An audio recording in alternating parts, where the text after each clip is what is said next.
Hey guys, today I have a special guest. His name is Jeremy, aka Mr.Rigs. How he went from zero to not XCHs, but from zero of not knowing anything in the Chia technology community to building this extravagant whale-like farm. So I'm gonna have Jeremy introduce himself and tell us a little bit about what he has so far. Hey Jeremy, morning. Hey, how's it going? It's a pleasure to be here.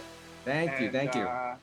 Yeah, I watched all your videos, like anyone that does anything on Chia, and I kind of chuckled when you had the interview with the Chia haters, and I laughed. I'm like, I don't come here for technical advice. I come here just to talk about Chia, like in general. Like if you want technical advice, John Michael's got the best. Sloth Tech has got good ones. Not Another Tech channel, amazing. He does he programs his own apps for this stuff. Like there's so many that you just don't need to repeat the same Right, and I follow a lot of them as well, and I learned a lot from them watching their videos. Well, 100%. Like if it wasn't for YouTube, I wouldn't be here. I wouldn't have done the last 10 projects I did in my life. It's just a great resource. And there's always another person with another opinion. Right. I generally got started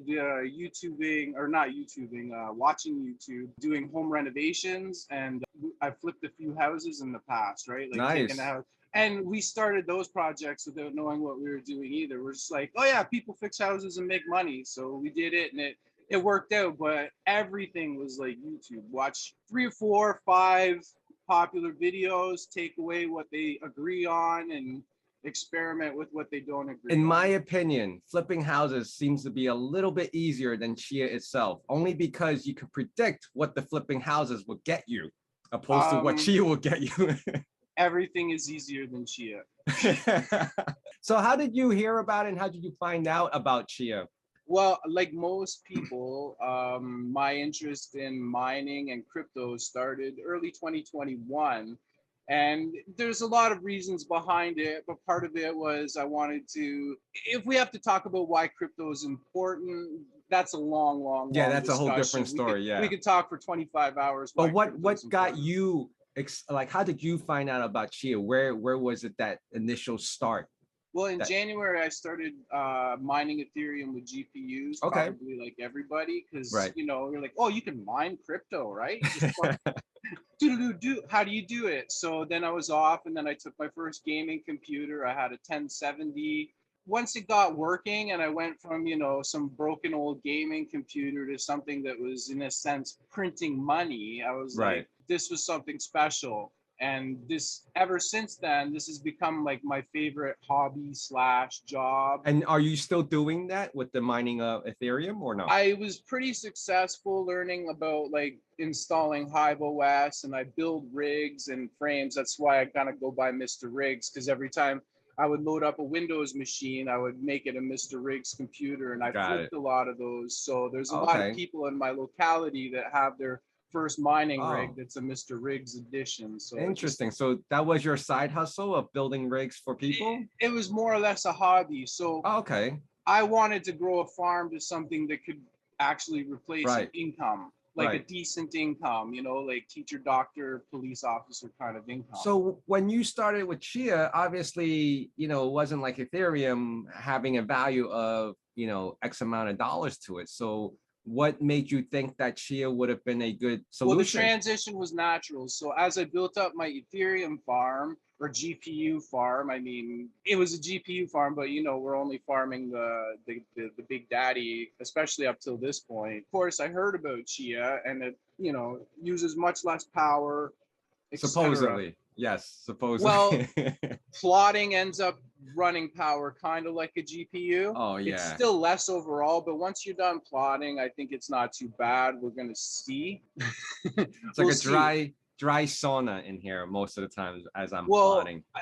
The heat came way down. Like I do have a substantial. How much space do you have now that's farmed or ready to be farmed? I'm going to show my screen. I just crossed 2 petabytes. Wow. And that is huge. My days to win is down to 4. Nice. Which is pretty good. Half of these are OG. Approximately it's like 60-40, 40% OG, Okay. 60% NFT plots. One of the latest ironies, we were talking about how Chia is ironic. When pools came out, I was like, this is great. We're finally going to make some money because I put so much into plotting. I was at almost 800 terabytes of plots and I Right. still hadn't won any Chia. I'm at Wow. 0. And over that month of ramping up to that, I knew that statistically I should probably hit one block ramping up to Correct.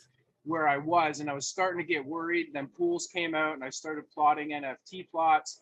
I joined the pool. The very next day I won my first solo block. Okay. And then the blocks started coming on time. It was like the next block was right on time. The next block was 2 days early, and then they started coming earlier. Interesting. And then they started coming quick. And I was like, oh, this is good. And then my pool space started growing. And then I started winning after I crossed over the 50% mark, and or as I approached it, and as I crossed the line of more NFT plots to OG plots, I started winning on pool exclusively.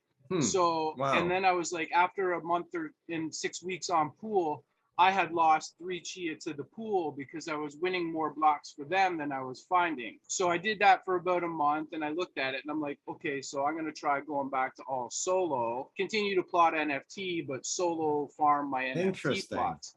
Wow. Within 5 minutes of leaving the pool, as soon as my delay time was over, and I because they put you on a delay. Right. As soon as my delay time was over, I was on the phone with a friend of mine, and then I found a pool block solo within 5 minutes. Wow. And then my next OG block was 2 days after that. So I was doing my math. I'm like, since the first block, we're outperforming by 100%. And I felt pretty smart about my decision. Well, that was 11 days ago, 9 days ago since my last block, and this is the first time I'm late.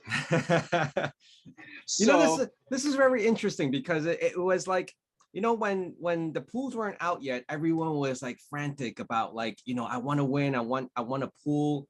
But now you're going the opposite route. You're taking what you've had, trying to go into a pool, and then decide otherwise, and taking it back out to doing it solo again. Well, also, I was doing the math, and I'm not going to talk about the pool I was on, but it's a very popular pool. Okay.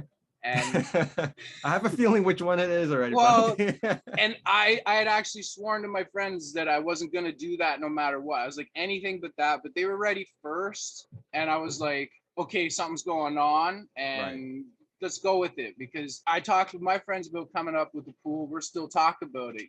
There's got to be value to somebody that gets the job done. Right? So just to be clear for my viewers, is that currently your whole 2 petabytes, right? That's what you currently have right now. And growing. And growing. What's the total volume of what you have, or are you constantly buying more as you're finding good deals? Well, I did the thing that I'm going to encourage people not to do, which is I tried to stay state of the art, which is where most of my suffering and pain came from. So I got started looks like May 21st, I had 168 plots. So I had decided to farm Chia early March.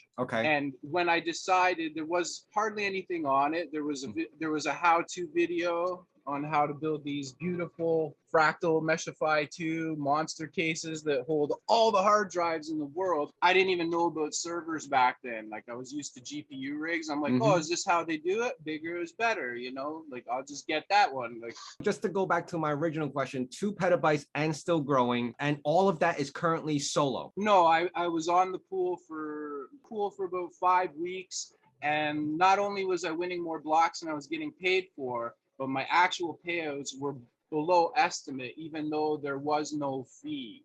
So I'm like, if there's no fee, it should be pretty much right on track with the estimator. So I was like, my pooling plots are cashing out a 15% underperform.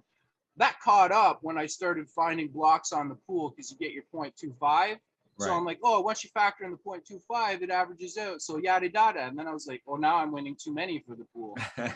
Like, now I'm carrying the poors. Well, like, what the hell?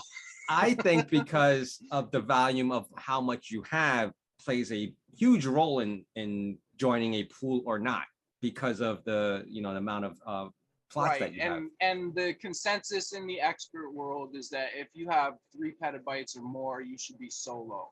You're going to save fees. Fees are huge in the long run, and you're also going to save inefficiencies or margin of error type stuff. Right. So how many machines do you have right now, and how many hard drives are in each one? Are they all identical? That top row? They're very identical. I wanted to do some experimenting, but then I realized, you know, when you have a modular system, one part fail, it doesn't matter. Everything's interchangeable, replaceable. So, and when I'm ordering, I know exactly what to order. And when I started, I tried to go with as close to the top as possible. So how much time are you averaging per plot? And are you using Mad Max?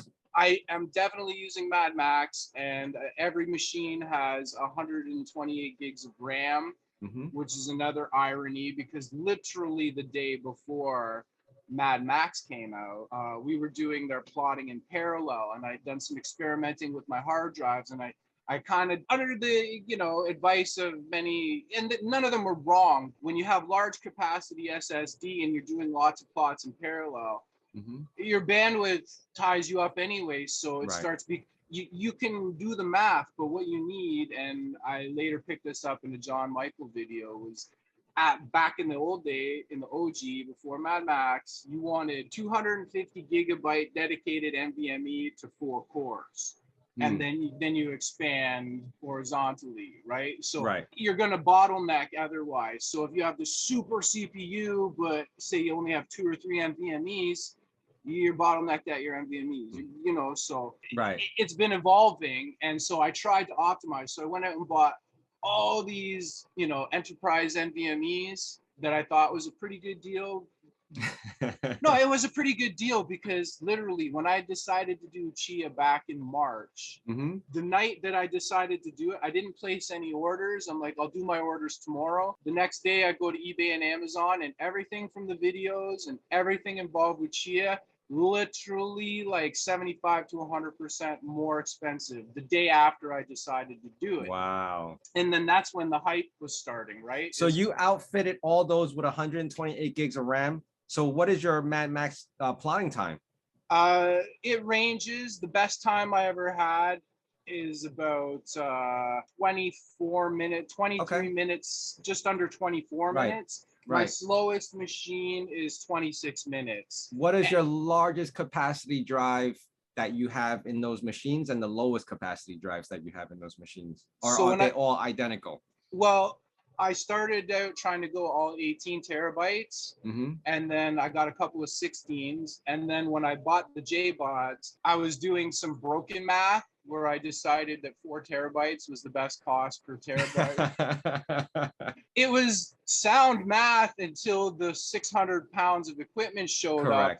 And I was like, there's a reason why.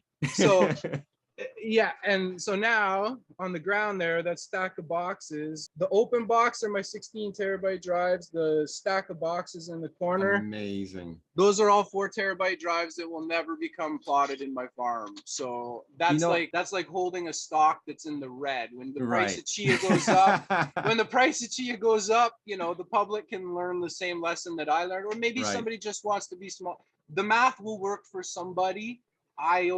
I've already talked 5 people out of buying the drives from me because they asked, you know, oh, I want to do Chia. And I'm like, well, I would love to sell you these drives, but if you're trying to do Chia, as you're buying it, were a lot of them used, or are you buying it new, or a mixture of both?